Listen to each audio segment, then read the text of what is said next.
కమాన్. అమ్మా బాబు, కులాసాగా ఉన్నావమ్మా? నేను బాగానే ఉన్నానురా. కానీ నాకున్న బాధల్లా ఒక్కటే, ఏదో సాధించాలని మాటలొచ్చిన నువ్వు ఏ చిక్కుల్లో చిక్కుకుంటావోనని నా భయం. ఒకప్పటి అమాయకుడు కాదమ్మా ఇప్పటి నీ కొడుకు. పిల్లిని చూసి కూడా బెదిరే నీ కొడుకు పులయ్యాడమ్మా.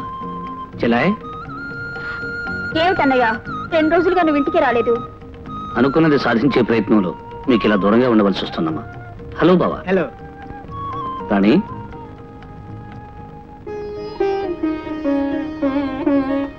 ఏమిటమ్మా రాణి ఇక్కడే నిలబడిపోయావు?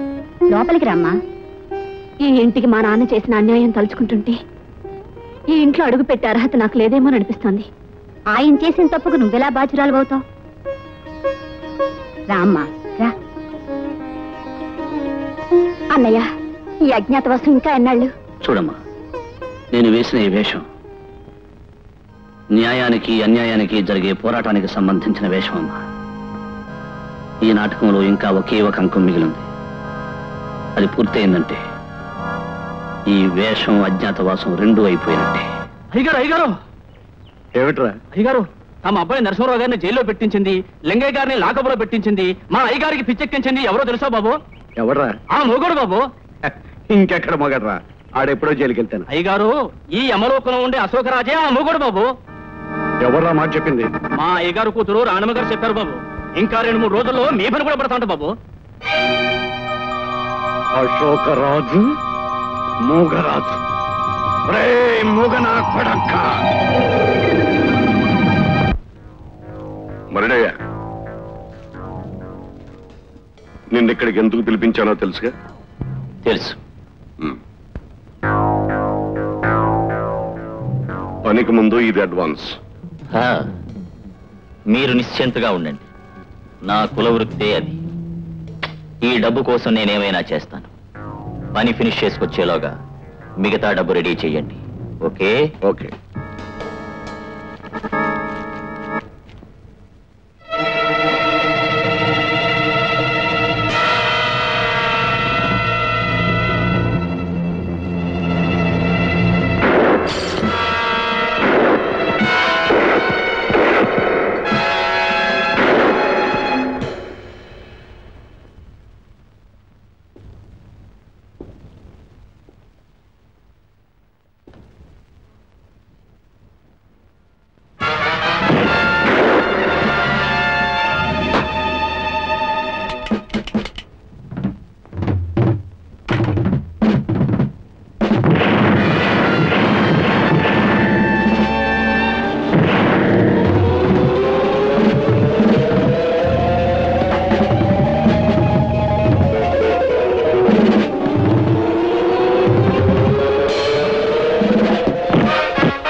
శాబాష్ మరడయ్య.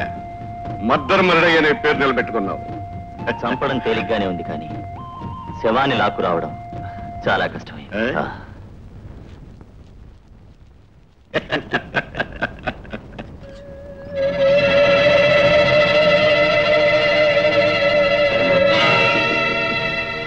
పాపారావు, నేను చచ్చిపోయానేమోనని చూసి సంబరపడదామనుకున్నావా? చంపుతానని డబ్బు తీసుకుని మోసం చేస్తావురా? హత్యలు చేసే నాకు మోసం చేయడం చాలా తేలిక. నీకంటే అతను నాకు ఎక్కువ డబ్బు ఇచ్చాడు. నిన్ను చంపితే బహుమానంగా మరికొంత ఎక్కువ ఇస్తానన్నాడు. కనుక నేనిక్కడికి వచ్చింది నిన్ను చంపడానికి. ఏమన్నావురా?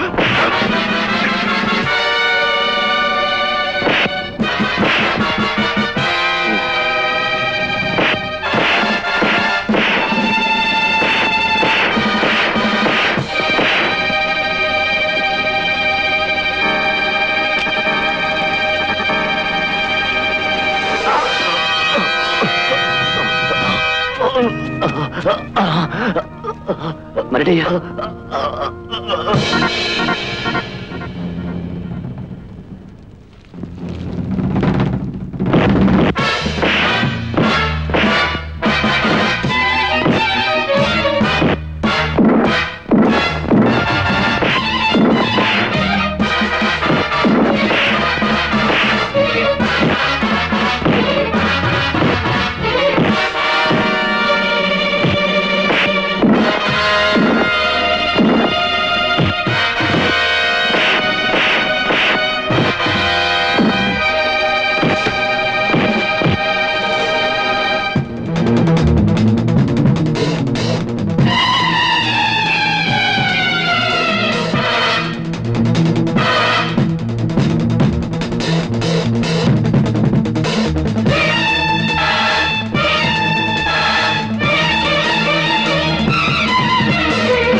చేతికి చిక్కిన అవకాశాన్ని శత్రువుని వదలడం పొరపాటురా. చెప్పు, నా తండ్రిని చంపింది ఎవరో చెప్పు. నాగరాజు, నీ తండ్రి సాగు గురించి నాకేం తెలీదు. నీకేమీ తెలియదా? ఒరేయ్, నీ గుండెల్లో ఉన్న నిజాన్ని నీ నోటి నుంచే కక్కిస్తానురా. ఈ ప్రపంచానికి తెలియని నిజాన్ని ఈ క్షణంలో బయట పెట్టిస్తానురా. చెప్పు. నాగరాజు, నాకేం తెలీదు. నా ప్రాణాలు తీకు, నన్ను వదిలే. చెప్పు చెప్పు చెప్పు. చెప్తాను, నిజం చెప్తాను. నీ తండ్రిని చంపించింది నేనే. ఒరే పాపారావు, నీ పాపాలకి పాడు పనులకి ఈనాటితో తెరపడిపోతా. మంచికి నిలిచిన మా నాన్నని అన్యాయంగా ప్రాణం తీయించిన నిన్ను ఇదే చోట అదే విధంగా ప్రాణం తీస్తానురా. అప్పుడే నాకు శాంతి, మా నాన్నకు ఆత్మశాంతి లభిస్తాయి.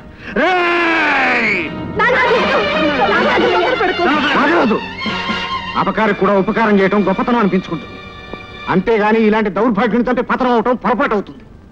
నీ పగే కారణం ఉండొచ్చు, ఇతను పాపాత్ముడు అవచ్చు, కానీ ఇతను చంపడం చట్ట విరుద్ధం అవుతుంది. చట్టం ఎక్కడుంది? చట్టం. ఆ చట్టాన్ని గురించి నాకు చెప్పద్దు.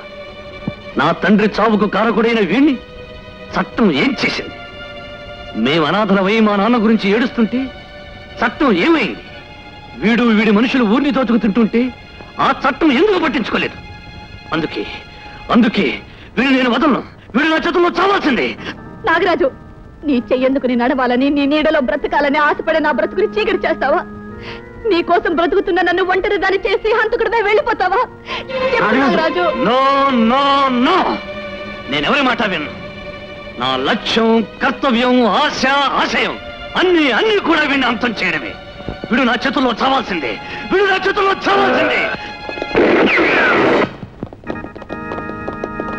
ఇన్స్పెక్టర్, పాపారావు హంతకుడని తనే ఒప్పుకున్నాడు కనుక అరెస్ట్ చేయండి. Thank you mister Nagaraj. Laila, నువ్వు ఆశ్చర్యపోతున్నావు రాణి.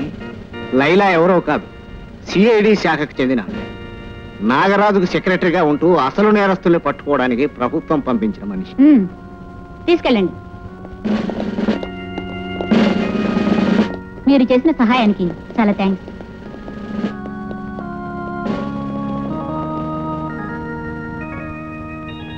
నాగరాజు, నీ మీద నేరం మోపిన వాళ్ళనే కాకుండా నీ తండ్రిని హత్య చేసిన వాళ్ళను కూడా చట్టానికి పట్టించావు.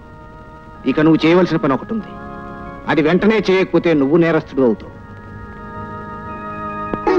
రాణిని పెళ్లి చేసుకోవటం.